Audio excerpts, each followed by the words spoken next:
Episode 1, Chrome Tiara on Wheels. You're listening to Chrome and Gasoline, and I'm Alex. Today, we're kicking off a 5-part love letter to one of the most dramatic pieces of mid-50s metal ever to hit Main Street, the 1955 to 1957 Ford Fairlane Crown Victoria.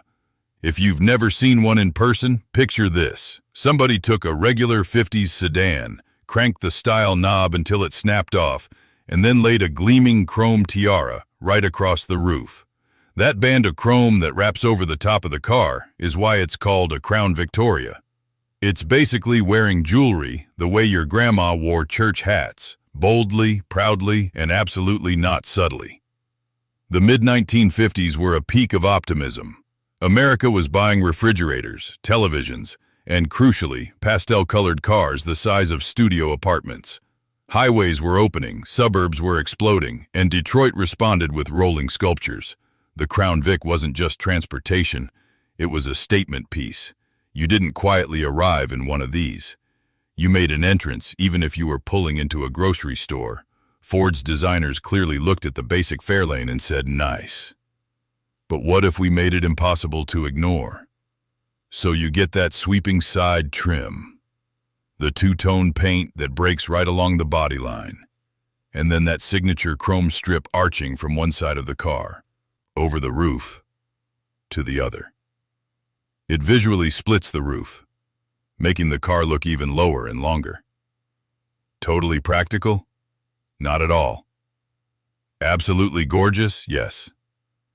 Crown Victorias lived at the intersection of style and show-off. They were the sort of car you'd see at a drive-in theater or parked outside a diner, perfectly aligned with the neon sign so the chrome could reflect every flicker of light. Kids in Letterman jackets, poodle skirts, milkshakes, and this car idling nearby, rumbling away like a very polite thunderstorm. Now, the Crown Vic wasn't a full-blown hot rod out of the box, but it had the kind of presence that felt fast, even when it was just cruising. Picture long, gently curved fenders, a front grille that looks like it's smiling for a yearbook photo, and a rear end that says, I'm ready for a weekend trip, 3 suitcases, and your dog. In this series of Chrome and Gasoline, we're going to pop the hood on the 1955 to 1957 Crown Victoria without turning it into a boring service manual. We'll talk about the engines and transmissions, how it rides, those legendary color combos, and how this car fit into the style wars of the mid-50s. And then, because I am both a car nerd and a magnet for slightly embarrassing moments, we'll wrap it all up with a personal Crown Vic story that still makes me cringe a little. So buckle up, mentally at least. Next time, we'll crawl under the hood and talk about what makes this chrome tiara actually move. This is Alex, and you're tuned in to Chrome and Gasoline. Episode 2. Under the Tiara, Engines and Transmissions. Welcome back to Chrome and Gasoline. I'm Alex, and today we're going under the shiny crown of the 1955 to 1957 Ford Fairlane Crown Victoria. Time to talk about what actually kept this big glamorous cruiser rolling down the boulevard. Under that long hood lived Ford's Y-block V8s, the mid-50s workhorses. We're talking displacements in the mid-200 to low 300 cubic inch range, not crazy race stuff, but enough that when you put your foot down, the car responded with a deep, mellow growl that said, yes, I will absolutely get you to the drive-in before the previews. Compared to modern engines, these weren't obsessed with revs and efficiency. They were about smooth torque and felt substantial. You didn't wind them out like a modern hot hatch. You eased into the throttle, felt that gentle push, and watched the hood ornament pull you toward the horizon. On the transmission side, you had 2 primary flavors, a traditional 3-on-the-tree manual or one of Ford's early automatics. The manual gave you that classic interaction, long column shifter, a bit of play in the linkage, a clutch that reminded you cars used to fight back a little. Rowing through gears in a Crown Vic isn't quick, it's ceremonial. Every shift is like announcing, and now, second gear if you please. The automatic, on the other hand, was for folks who wanted the whole boulevard experience with minimal effort. Early automatics were not the crisp 8-speed mind readers we have today. Shifts were more like gentle suggestions. You'd accelerate. The transmission would think about its life choices, and then, with some dignity, eventually slide into the next gear. perfect for gliding around town while your arm casually hangs out the window. In modern traffic, a Crown Vic's drivetrain feels charmingly out of place. It's not built for dive-bombing freeway on-ramps or out-dragging turbo crossovers. It's happiest cruising in the right lane, doing a calm, confident speed, while you enjoy the low burble of the V8 and the fact that every other driver is staring and thinking, "What is that thing?"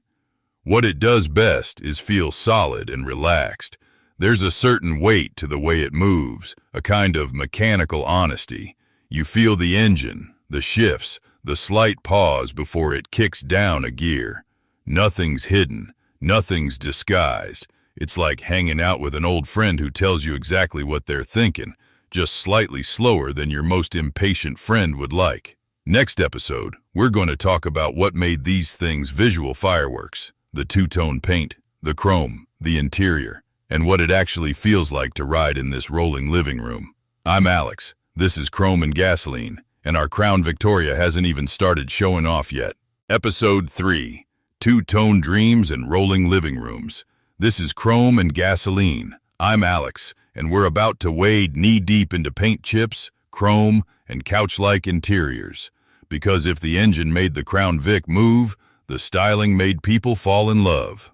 The 1955 to 1957 Ford Fairlane Crown Victoria is basically a masterclass in two-tone paint. Ford wasn't shy about color. You'd see pastel blues paired with white, creamy yellows with contrasting roofs, soft greens, rich reds, all sliced and framed by chrome strips that traced along the body. That big chrome crown over the roof didn't just look fancy, it also created natural color separation. The designers treated the car like a canvas, and they were definitely not painting in grayscale.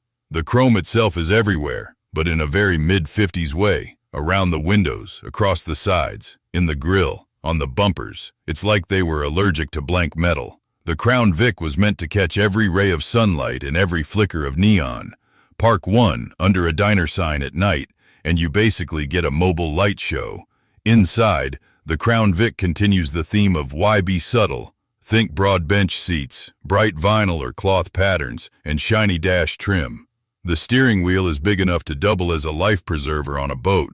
The dashboard layout is simple but stylish, with gauges that look like they were designed by someone who had just discovered circles and loved them. Riding in one is its own experience. The suspension is soft by modern standards. You don't so much corner as you negotiate a gentle lean. Take a curve with enthusiasm, and the car responds with a dignified body roll, like it's shifting its weight to get more comfortable. It's not trying to be a sports car. It's trying to be your favorite couch on wheels. The steering is light and a bit vague, the way a lot of 1950s cars were. You turn the wheel, the front end slowly agrees, and together you choose a direction. Braking? Let's say you plan. It'll stop, but it likes a little notice. You don't slam to a halt in a Crown Vic. You gradually decide to be no longer moving, but that's precisely the charm. This car is built for cruising. Long, straight roads, slow laps past the diner, Sunday drives with no real destination. You hear the soft hum of the V8, feel the float over bumps, and sit in a cabin that feels like a period movie set. It's not about speed or lap times, it's about atmosphere. Next time we'll zoom out and talk about where Crown Victoria sat in the mid-50s status game, who its rivals were, and what it's like to own one today. I'm Alex, and you're still rolling with Chrome and Gasoline. Episode 4, Status, Rivals, and the Crown Vic in the Wild. Welcome back to Chrome and Gasoline. I'm Alex, and it's time to talk about what the 1955 to 1957 Ford Fairlane Crown Victoria meant out in the real world. Because this wasn't just a car, it was a personality trait. Back in the mid-50s, if you rolled up in a Crown Vic, you were not trying to blend in. This wasn't the bare-bones sedan you bought purely because you needed 4 doors and a trunk. This was for the family that wanted some flair, the person who circled the top-of-the-line option on the brochure and smiled while doing it. Other brands were busy too. Chevrolet had stylish Bel Airs, and there were plenty of sharp competitors from the other big 3 brands. but the Crown Victoria's chrome roof band and two-tone theatrics gave it a distinctive visual signature. You could spot one half a block away. It was like the car equivalent of that one person who always shows up overdressed, yet somehow it works. In the status hierarchy, a Crown Vic signaled that you liked a little drama with your driving. You weren't necessarily racing anyone, but you wanted neighbors to notice your driveway. It was aspirational without being a full-blown luxury yacht of a car. Sort of the sweet spot between practical family hauler and I want something fun to wash on Saturday. Fast forward to today, and Crown Victorias live a very different life. Now they're collectibles, show cars, and occasional cruisers. Owning one in the modern world means embracing its quirks. Fuel economy? Let's just call it nostalgic. Parking? Enjoy fitting nearly 2 modern hatchbacks into the space it occupies. Attention? Endless. People at gas stations will absolutely walk over to talk to you, even if you're obviously in the middle of wrestling the gas nozzle. In a world full of anonymous crossovers painted in shades of storm cloud and refrigerator white, a pastel two-tone Crown Vic looks like it escaped from a Technicolor movie. Park it next to a modern SUV, and the SUV suddenly looks like a household appliance someone left outside. Collectors obsess over getting the right colors, the correct trim, and all the shiny bits in place. Restoring one isn't just a mechanical project, it's an art project. You're chasing down chrome, tracking upholstery patterns, and arguing about paint shades with people on the internet who have very strong opinions about whether your white is period correct. Next episode, I'll bring it all home with a very real, slightly embarrassing Crown Victoria story from my own life, because I can't just admire these cars from a distance. I have to go out and create memories with them, even when those memories involve mild humiliation. I'm Alex, and you're listening to Chrome and Gasoline. Episode 5. Alex, a Crown Vic, and an overconfident parking job. You're listening to Chrome and Gasoline. I'm Alex, and it's story time. We've talked about the 1955 to 1957 Ford Fairlane Crown Victoria from every angle, but now I want to tell you about the day one of these cars reminded me that confidence and competence are not always the same thing. A few years back, a friend of mine invited me to help move his freshly restored Crown Victoria from a storage unit to a local cars and coffee event. Two-tone blue and white, chrome crown, the whole mid-50s fashion show.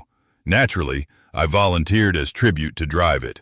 I mean, come on, you don't say no to that.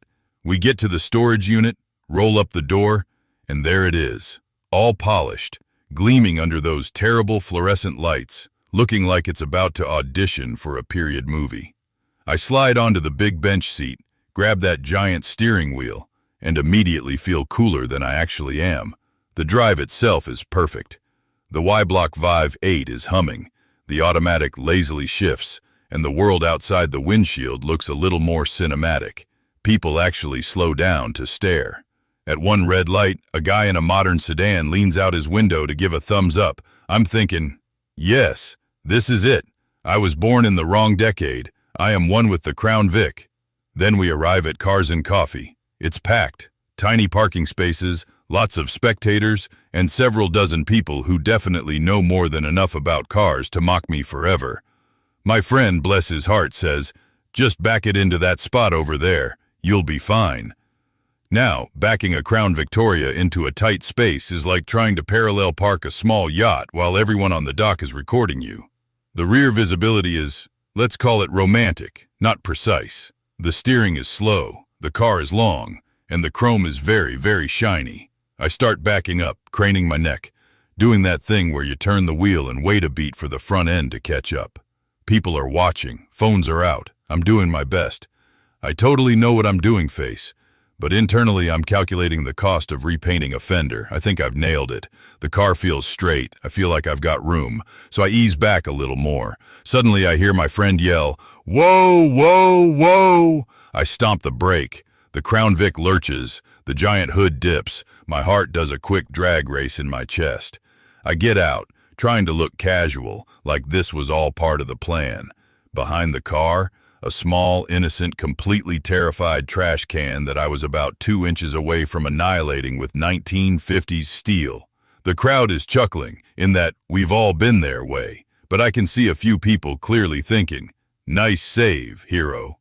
So now, in my brain, the Crown Victoria is forever linked with that moment. Me, sweating through my shirt, almost making modern art out of a garbage can and a classic Ford. It was a reminder that these cars aren't just pretty museum pieces. They're big, alive, and a little demanding.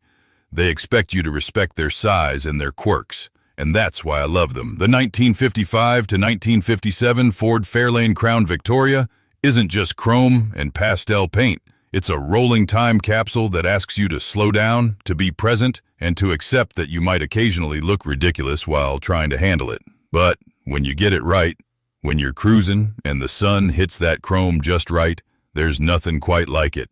Thanks for hanging out with me and this chrome-crowned beauty across these 5 episodes of Chrome and Gasoline. I'm Alex, and I'll catch you next time with another classic that might just steal your parking space and your heart at the same time.